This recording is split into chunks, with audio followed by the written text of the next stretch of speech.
A black screen on your Dell Latitude 9000 is often caused by Windows startup corruption. This guide covers boot repair, system recovery, and command prompt fixes to get your laptop working again. A lot of errors pertain to this problem, and we're going to go ahead and jump into what should hopefully be a pretty straightforward process, guys. And we're going to go ahead and jump right into it. So first thing I'd recommend doing would be to actually go ahead and boot to the troubleshooting utility on Windows 11. So if you do a hard power off 3 times in a row, Windows should automatically attempt to launch the startup repair utility. And if it doesn't find anything, it will give you the option to select advanced settings, in which case it will take you to a screen that looks like this. Now, if it does not take you to a screen that looks like this, or you're unable to get to that, you can also download the Windows 10 Media Creation Utility, or Windows 11. They probably will make a creation utility for Windows 11 at some point. And it doesn't really matter, you can actually run the Windows 10 utility on Windows 11 as far as I'm aware. And you should be able to run the troubleshooting utilities built in within it. So you just would go ahead and download it to an ISO file and then burn it to a DVD or USB. It'd have to be about 4 gigabytes or more. It couldn't be a small USB flash drive, and it couldn't be a CD. It'd have to be a DVD. And then you boot your computer from it. So depending on the computer manufacturer, you'd have to tap a different key on your keyboard in order to launch that menu, in order to select what boot drive you want to go off of. So it could be anything between the escape key, F2, F8, F12, for example. And those are the function keys on the top of your keyboard. So you may have to just do a little bit of trial and error. Shouldn't take you more than a couple minutes. Googling it would probably be best before you even begin. But anyway, we're ready to go ahead and jump right into it. So we're on the choose an option page. So these will look very similar whether you're booting from it directly within Windows itself, or if you're plugged in a USB flash drive with the media creation utility installed and you selected the recovery option. So when you are setting up your Windows 11 installation or Windows 10, depending on the drive you're using, there should be an option to repair your computer in the bottom left corner of the dialog window, one of the first screens that comes up. You go ahead and select that, and then it would take you to a troubleshooting screen like you see here. And you want to go ahead and select troubleshoot, reset your PC, or see advanced options. And then there are going to be a whole bunch of options in here that we're going to explore in today's video. The first one, we're going to actually go underneath advanced options and then select startup repair, fix problems that keep Windows from loading. So go ahead and select that first.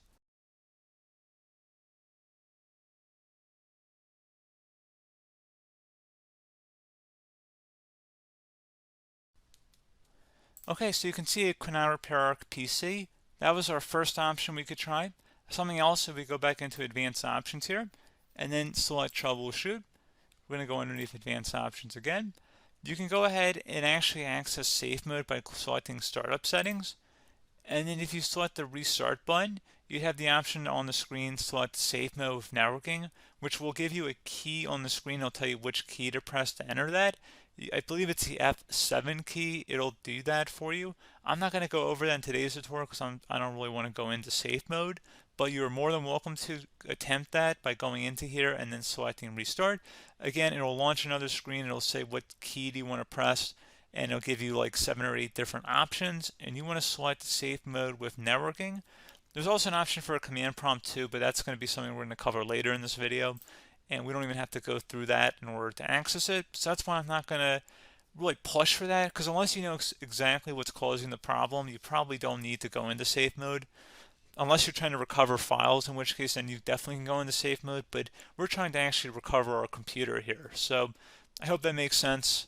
Something else we can also try here as well would be to uninstall updates, remove recently installed quality or feature updates from Windows. So if you go ahead and select that, you can uninstall the latest quality updates, which generally is the more day-to-day updates. Feature updates are the less regularly released ones, like the big ones. I would equate it to service packs in like Windows 7 and Windows Vista and Windows XP. So larger updates that occur once or twice a year at most. And the quality updates are more just a regular update. So probably obviously depend, it'll take longer if you're going to try and uninstall the latest feature update versus quality update. And maybe you don't need to go back that far. So just giving you guys a couple of pointers with that. Something else you can also look at here, and we're going to jump into the command prompt in a little bit, but you can select System Restore, which will use a restore point recorded on your PC to restore Windows. And this is something I would highly recommend here, guys. So select next. Assuming you have a restore point saved on your computer, you go ahead and select the most recently created one, and you'll select next, and then you'll select the drive. You shouldn't actually have to select the drive. You can scan for affected programs, but we're going to keep it all default here, and then we're going to select finish. So once started, system restore cannot be interrupted. Do you want to continue? I think we're going to select yes. I don't think we have anything better to do on our computer right now, so just give it a moment here to initialize. It will take a couple minutes to run, obviously depending on how large your hard drive is and how much is saved on the system restore point. So just give it a couple minutes here.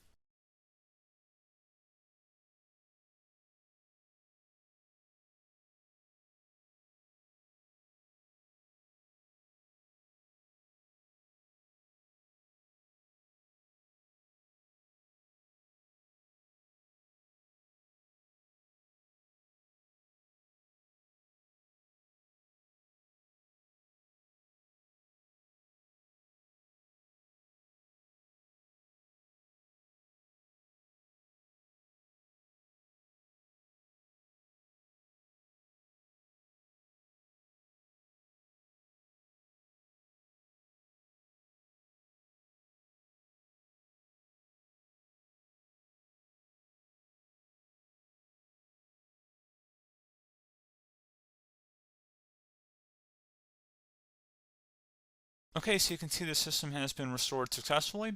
We're going to go over a couple different methods in addition to that if that did not work. So I'm just going to pause the video and we're going to start back on the recovery screen that we started with. Okay, so a couple other things we can try here too. If you go back into troubleshoot, you can select reset your PC while you choose to keep or remove your personal files and then reinstalls Windows. You can select to keep my files, which will remove apps and settings but keeps your personal files. You can also select remove everything, which will remove all of your personal files, apps, and settings. So this is more of a factory reset, the second option here. First option, it should not delete all of your personal files. However, it will pretty much clear most of your programs. And keep in mind, there's no guarantee that your information, number one, is even still available and easily recoverable on your computer to the point that you actually would be able to recover anything. And the second point is that there's always a chance that it won't actually recover and it will just do a factory reset anyway. So there's no guarantee that actually would keep your files anyway. So I would recommend trying to get a recovery tool and backing that up first before selecting it anyway. But again, those are a couple different options. And then something else you can try here if you go back to the choose an option. Another option, if you go underneath choose an option and select troubleshoot, advanced options, and now select where it says command prompt. Okay, so the first thing we should do is type our main hard drive here. In most cases, it should be the C drive. So you just do a C colon and then hit enter on your keyboard. So once you're underneath the C drive, we're going to type in dir and then hit enter on your keyboard. It should have program files, users, and Windows all in there. That's how you know you're in the right directory.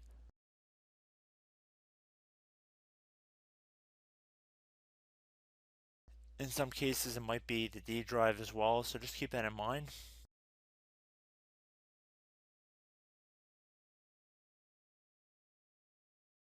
Next thing we're going to do is type in cd space / Windows / system 32 / config,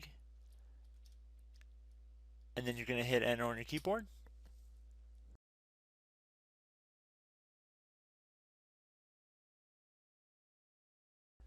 So now you're going to type md space backup. If you've seen other tutorials, it might also say to put down md backup. That's because the backup name is pretty common when you want to back something up. So you can name this whatever you want, doesn't have to be backup. So if you've already made a backup folder in the past, you could do backup 1, for example. So once you're done setting the name you want the backup to be called, hit enter on your keyboard again.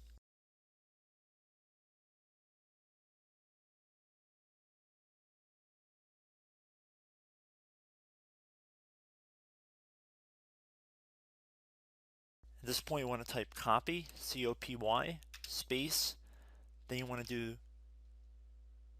the star symbol above the 8 key, then do a period or a dot, whatever you want to call it, then another star sign, and then another space, and then type backup, and then hit enter on your keyboard.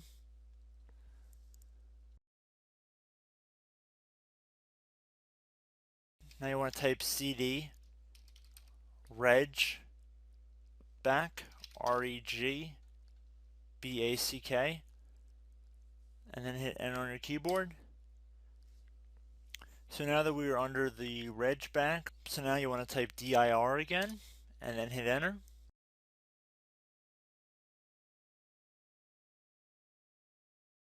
So now at this point we're going to type copy again. So copy, space, star sign,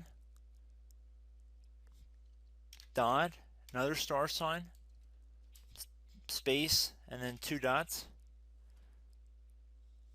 So we're going to type copy, space, star sign, dot, sign, star sign, dot, dot, and then hit enter on your keyboard again. So for overwrite, you want to overwrite all. So type A on your keyboard, so capital A, and then hit enter on your keyboard.